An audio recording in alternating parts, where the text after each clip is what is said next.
bantog din sa atong nga barangay, na ikaw kung numayo mag-translate sa English sa Ilonggo.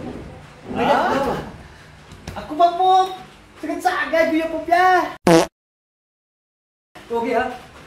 May tatlo ko ka English ha? Ang first question. Sige be? I arrived today that nobody knows. Ay, pot kasimple na sa patranslate mo sa akin niya. Nilihaw na. Oh, sige. Nagabot ako subong nga wala sang lawas kag ilong. Ha? Ikaduha nga pamangko. All men are right. Alright?